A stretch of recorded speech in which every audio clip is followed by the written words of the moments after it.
Hi, everyone. It's Kathy Homeyer again on the Akashic Academy. Welcome, everyone. And we're just chiming on and saying hello. We're going to be talking about nature therapy and forest bathing. And with me today is Helene Gibbons. So she's going to tell you about forest bathing. Hi, Helene.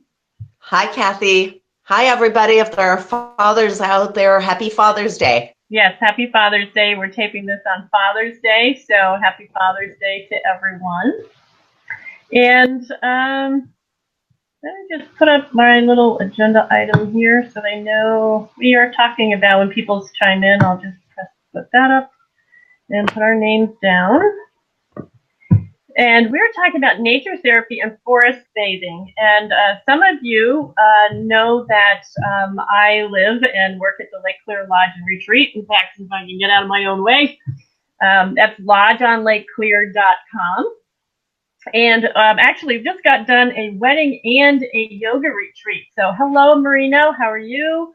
Hi, Beverly. Hi, nice to see you.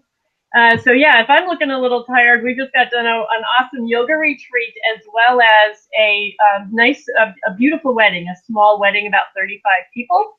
And you're chiming on with me today is Helene Gibbons, and she's going to tell you about nature therapy and forest bathing.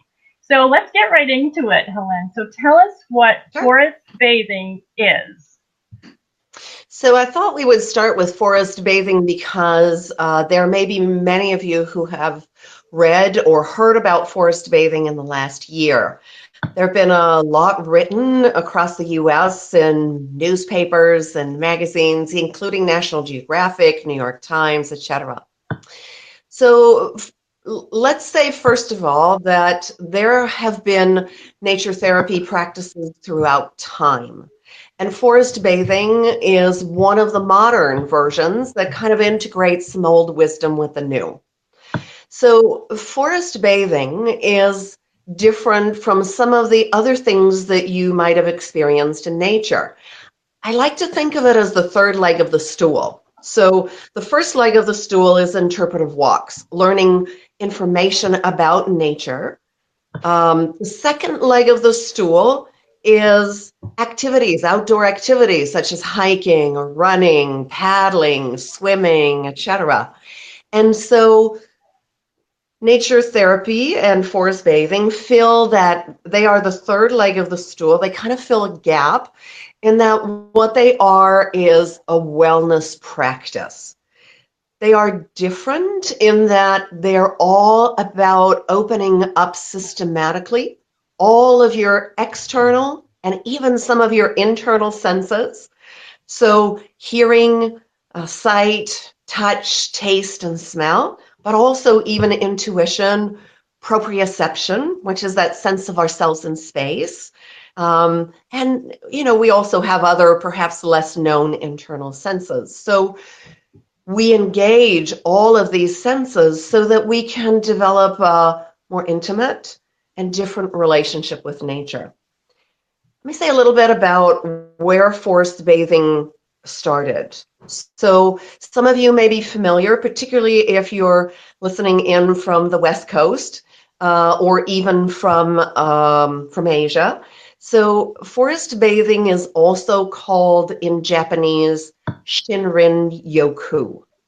And it literally translates to bathing your senses in the forest. And so back in the mid-1980s in Japan, the Ministry of Health was really concerned about the skyrocketing incidence of stress that were showing up, particularly in anxiety, depression, and even increasing rates of suicide. And so, as you may know and be reading, in Japan, they have some old nature traditions that really have kind of lost practice or popularity.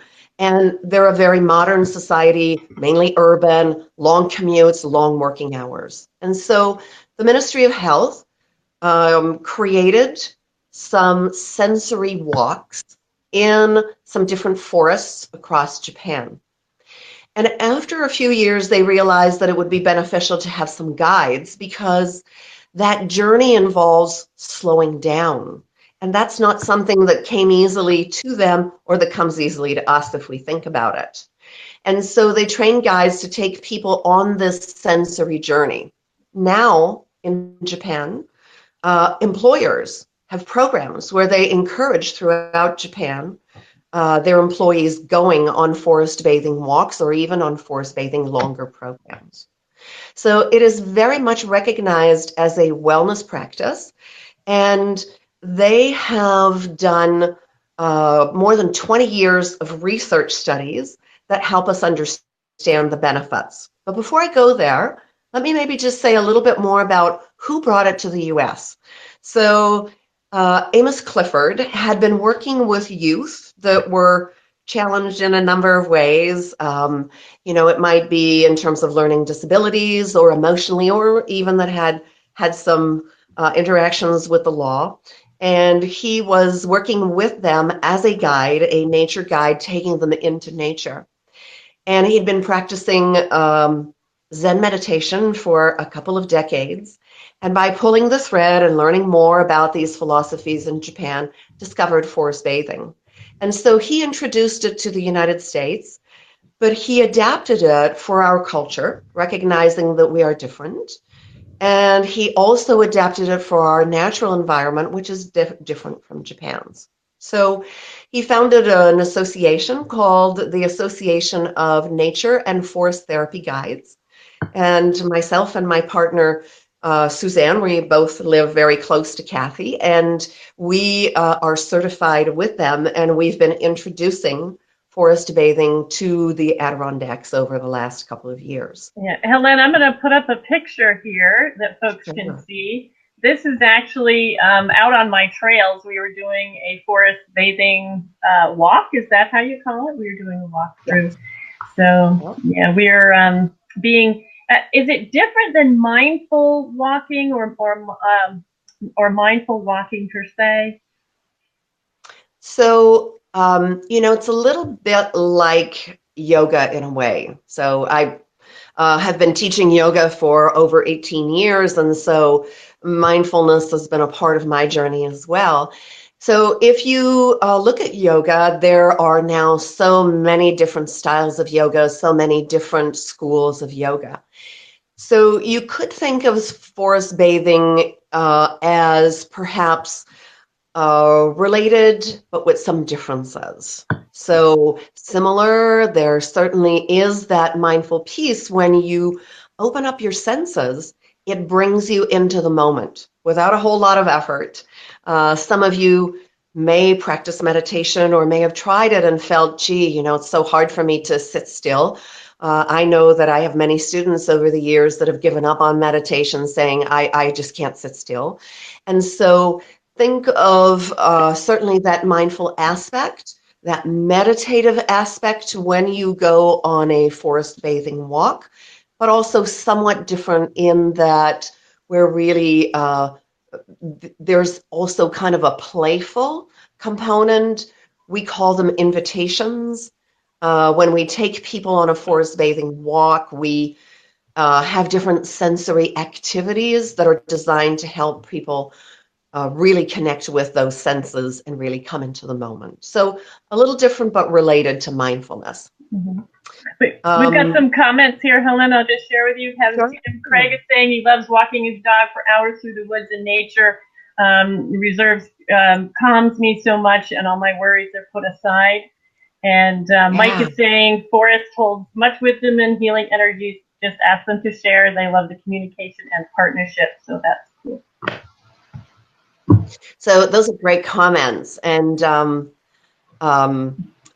certainly when we go into the woods, we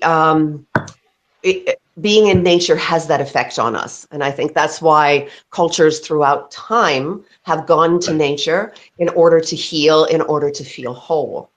It's kind of interesting to know that we're the first, this is the first perhaps generation or two in history that has spent so little time in nature. Mm-hmm. And so we've learned from some studies recently that in the US, This was a report on NPR about a year ago, that in the US, the average American child spends 7 to 8 minutes out of door in a day. Wow. And we know from a more recent study that adults spend 93% of their time indoors. So, back to it's part of our health. We evolved as a species, as part of nature, just alongside plants and animals. Our nervous systems, our brains, our bodies evolved, and alongside other kinds of beings. And so it's understandable that when we go back, like when you go and take your dog out for a long walk, you start to feel some of those benefits. You start to slow down inside. So we live in this magnificent wilderness area, and people tell us all the time, I already do this, when we tell them that we do nature therapy and particularly forest bathing walks. And it's kind of interesting because it's true that we go out and we spend time in nature, and certainly progressively as we walk, we start to shed our concerns and our thoughts of things past and future. But typically we'll favor a couple of senses, but we don't systematically open up to all our senses. And it's kind of a practice or a training, just like we would learn some yoga poses or a Tai Chi routine, or, how we would prepare for a marathon. And so there is some difference. And one of the ways in which somebody described it really well is that nature therapy, forest bathing, just really put us in a very receptive kind of state. We have a longtime guide here in the Adirondacks. His name is Joe Hackett. And we took Joe on a forest bathing walk on snowshoes last winter. And Joe said to us, I'm in nature all the time, every day. I'm always looking for something. I'm either looking to identify a certain tree or a plant, or identify the sound of a bird, or look for a particular fungus, or even, if you're familiar with it, to collect some chaga. And Joe said to us, this practice is different. And what I find is that it's put me in a totally receptive mode. Instead of being out there looking for something, I was just completely open to what was. So that's a great way to illustrate what's so different. maybe it's more of an internal thing. Instead of looking, you're looking at the trees, you're looking at everything, like you said, identifying. But maybe this is more of an internal sensory, maybe identifying senses that you, or feelings or energies that you didn't slow down to feel before. Yes, and it's there, it's always there. It's a question of our being able to kind of plug into that. I was going to add something and it just kind of slipped my mind, so I'm sure it'll come back later. Yeah. There was a question here that said, so what if there's no woods close to you? And we have Mike saying start with one tree at a time. So like I was saying, for folks in cities, or there's parks and that sort of thing, but I think he's right. Start with one tree or even a plant. If that's all you've got, then you can still tune in. So forest bathing and nature therapy is really does not, for us to practice it and get the benefits, it really doesn't require us to go into some wilderness area. When you're in the city, perhaps you have a little park close by, or perhaps you have a little backyard. And even if you have none of the above, maybe you would like to have a couple of plants on your balcony or even inside your apartment. And it really is about opening up your senses and then relating to not just this nature being or this environment through your senses, but it's also with yourself. That's what I wanted to add to that past comment. It was John Muir who said it much better than me, that when we slow down in nature, when we open up all of our senses, that it also not just connects us more deeply to nature, but it connects us more deeply to ourselves. Mm-hmm. So back to what what the comment was, absolutely. By opening up your senses wherever you are and maybe touching and feeling. Sometimes if I'm indoors and it's just a really full day, I can't get out, I might just aerate the soil in one of my potted plants. And I do it very mindfully in that I'm trying to really feel the texture of the soil and listen to the sound that I'm creating and try to feel or sense how the plant might be responding to this. And I might even taste it as I look at it. And so even just in those few minutes, I find that it brings me into a much different space. So I wanted to maybe, if I can, just say a couple more things about the health benefits that the Japanese particularly have identified. But also there have been studies around the world about the benefits of being in nature. Some of you may have read Richard Louv and a book called The Last Child in the Woods, or Mm-hmm. even The Nature Principle, books that really tell us a lot and talk about different studies. So the Japanese have found that a forest bathing walk, which typically takes about 2.5 to 3 hours, that journey um, leaves people with lower blood pressure as well as lower cortisol levels. And cortisol is the main stress hormone that we secrete. And so by measuring its levels, we know that our stress levels have been reduced. We also know that it reduces anxiety, and not just from studies. We hear this all the time from people on our experiences. They tell us, "Wow, I came in anxious. I feel chronic anxiety, and it disappeared. At some point, it just vanished." And so we know that it also stays with people. That a walk will leave, them feeling much less anxious for a long period of time. It can be up to weeks. It's the same with depression, mild and moderate depression. It helps to relieve it. Some of you might be familiar also with a new measure we've read a lot, it's been accepted in the medical field in the last few years, and it's called your heart rate variability. And when it's high, it means that your stress level is low. And it has to do, without going into a long explanation, with the adaptability of your heart and the how it's working electrically. And so forest bathing has a big impact. It also really boosts our immune system. And you might also be reading about your microbiome, particularly your gut microbiome, which is the sum part of your gut bacteria, the good and the bad. And that's really the seat of our immune system. And when we have more good bacteria than bad bacteria, then our immune system is strong and we're able to fight off infection, viruses, and even cancer. So our society, in our modern lifestyles, we have many practices, including being out of nature, that have really reduced the level of our good bacteria as well as the variety. We know from a study that Aboriginals in Australia have 50% more varieties of good gut bacteria than we do. So when we go out in nature on a forest bathing walk, or when you're home and you're playing around with your plants, or you go to the park, of course, with some knowledge, so you don't taste things that are poisonous, playing in the dirt, touching things, smelling them, are all ways by which we take in some of those good bacteria, and that contributes to building up the variety and the levels of good bacteria that we have. Last thing I was going to say about the immune system is kind of a really neat story that helps us understand also how we are a part and we're related to nature.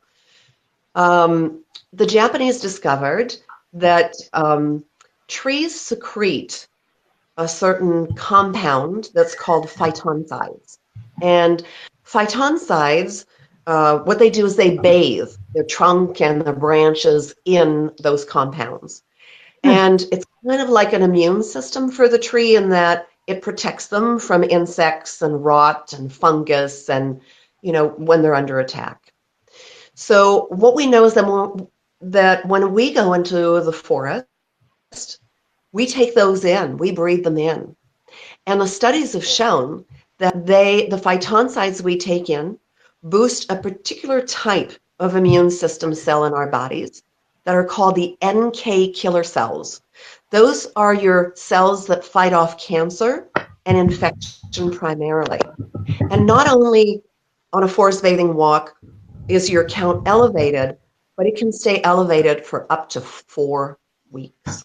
Wow. So yeah, that's really pretty impressive. So we can tell people a trip to the woods up here and coming to one of our retreats or anywhere, in the woods or just retreating yourself really has a long-lasting effect. I mean, most of the time people come for, they come for a weekend or a couple of days. And I'm like, oh man, because we just had the yoga retreat here and they were saying, oh man, we wish we could stay because we just started to relax and, just started to wind down. But yeah, as long as you can is great. But it's nice to know that you feel that it stays with you. But it's nice to know that somehow someone has said, yeah, it stays with you for a while. So that's good. Yeah, yeah. And the other thing I would add to that, Kathy, is that the power, I think, of forest bathing and nature therapy is that by learning how to work to open up your senses systematically, it's kind of like a shortcut. We don't always have 2 days to go spend in nature. It is amazing and it is beautiful, but sometimes you might only have 15 minutes in the middle of the day when you're feeling really stressed out. And maybe you could have a plan on your desk at work. Or maybe you can get out at lunch and go to the little park nearby and sit against a tree. And if you learn these simple steps and this simple process, you can get into that kind of a state in just 10 or 15 or 20 minutes instead of on a more frequent basis. Right. I also wanted to add, in case we have some people online that are from outside of the U.S., that if you were to Google Association of Forest and Nature Therapy Guides, or even just nature therapy, you can go to their website and see there's a map with all of the certified guides internationally. So the association has been doing trainings and certifying guides in Europe, all over North America, Costa Rica, in Australia and New Zealand, and they also, from Japan, have trained and worked with Finland and South Korea. So it really is an important growing movement. And it's also really important because one of the objectives is to just really plug us into nature more fully so that we can also fall in love with it and want to take care of it even more so that we can help to turn around global warming. So was there a website to that, Helene? Yes, that's again the association. If you Google, I don't know it exactly off the top of my head, Kathy, but if you Google Association of Forest and Nature Therapy, you'll find it. Yeah. Okay, I'll just put that on. Great. Okay, and I just actually uplifted because I don't want to forget to show this because I love this picture. The picture that I just do. Helen also does river walking, so not also just in the forest, but also walking in water. And everybody knows how healing water can be, and walking through that. So I just love this part of it too. So did you want to say a couple words about that? Sure. So one of the things that we really felt drawn to, because we have so many beautiful rivers here, is to take it into water. And particularly another inspiration was my partner, who's been a fly fisherman for years. And I went out with him and I just found that once I caught the fish, I wasn't happy. I loved every part of it until I caught the fish. So that's why we developed river walking. So what we do is we soup people up in waders and wading boots, and we find our way into this section of the Ausable River that is both beautiful, but also that has an environment where through our practice, we really, how do I say it? We leave a very small footprint on the aquatic life and the life of the river. So we go in and we explore the river through our senses. And particularly in the summertime, that's a really wonderful way to, just a wonderful practice. And then this summer, we're really excited. We're going to be also introducing kind of a hybrid trip. For people who are older, may not have great balance. For families who want to do this, it's a great bonding activity. But their children are under 12. The river has current and it's a little bit challenging. So we are at Ernie and Kathy's property. We are going to do a pond and forest trip. So all people need are water shoes, and we're going to look at the contrasts and our sensations between land and water. And they're very fortunate to have lake property where there are no cottages and it's quite shallow, beautiful, sandy bottom. So we're really excited about introducing that new trip this summer. So that's what we do. Our trips are small groups. We really don't do large group experiences. We go a little larger for private groups for forest bathing, up to 20 people. Besides that, 8 to 12 people, so that we can just really have this intimate experience with nature, but also together, because everybody experiences things differently, and it's nice to have time for sharing, and that way we notice things we may not have, without somebody else's input. And I just put your website up there, so if anybody wants to know more about forest bathing or the river walking, which is unique.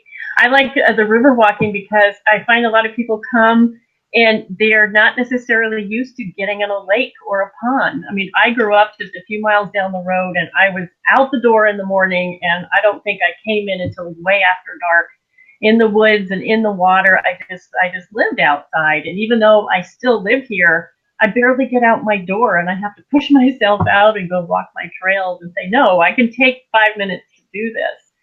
So I really love the river walking because with the waders on, you're not touching the gooky bottom if they think it's there, or the fish biting your toes or whatever they think. But it's really fun to do because you've got the waders on, and you can kind of, for those not used to jumping right in the water wherever they are, they can do that really fun and safe too. We typically also, in the midst of one of our experiences, whether it's forest bathing or river walking or the new lake and forest program, we kind of build up, we slow down, we open up our senses, we start to notice, we do these different sensory activities. They change all the time, depending on the day, the location. And then we kind of build ourselves up to this place where we give you usually 15 or 20 minutes to just find a spot that calls you and to sit and to just really, over that period of time, notice the variety of things that come into your awareness. And one of the things that's really neat about being able to river walk with waders is a lot of people just sit in the water and just feel comfortable and safe as a result of having those waders on. So, yeah, thank you for highlighting. Yeah, that's great. Does anybody have any questions? Yeah, we had those questions before. There've been some people commenting. I put them up. And yeah, Mike also makes a great way to ground also. So grounding, of course, with, right out in the, in nature. Of course. And what I found when I continuously studying the biofield is that there's grounding, but there's a step above grounding, which I call the mega aligner, and that's aligning to the 3 axes of the earth.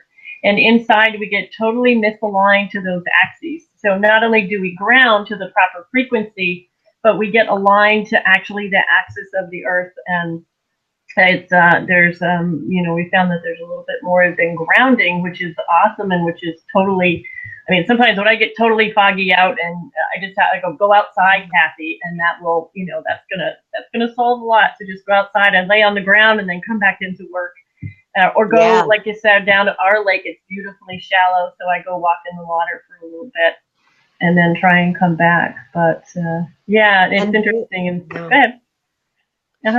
My sister and her husband have a chiropractic clinic in Ottawa, and we were just chatting about that, just building on it, and how forget bombarded, how, we are immersed in this soup, of electromagnetic waves that come off of our cell phones and all of our electronic and electric devices.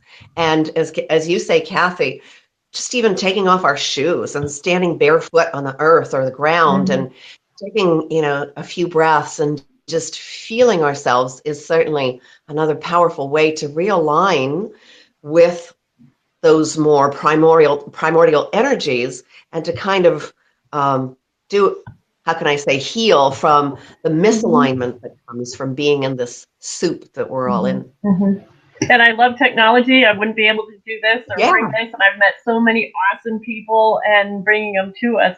But yeah, as usual, the balance is all there. So we're just about out of time, Helene. Anything that we didn't touch on or that you'd like to share before we go? I don't think so. Take a look at our website if you want to see a little more. On our river walking page, we have a video that we did last year where you get to see participants who are sharing their experience, and so you might find that helpful. And then on our forest bathing page, we have a video where Amos Clifford is interviewed about forest bathing. And then you'll find a contact page on our website. And if you have any questions at all, just feel free to email. And I hope to meet you when you're in the Adirondacks, and would love to share nature therapy practices with you, any of the 3 practices that we do. And we're looking forward to scheduling a retreat at Kathy's, a weekend retreat in the fall. Hope you can join us. Yeah. Thank you, Kathy. I really appreciate it. Oh, yeah, great. Thanks. Nice to have you. It's funny because I interview people that are so close to me that we don't see, but then we end up connecting with retreats. So that's awesome. So everybody just get outside today, or, hug a tree, hug a plant, and, people can say what you will, but you know what you're doing. So thanks, everybody. And Kelly Jean, thank you for chiming on once again, as well, and all you guys that have come on. See you next time. Bye-bye.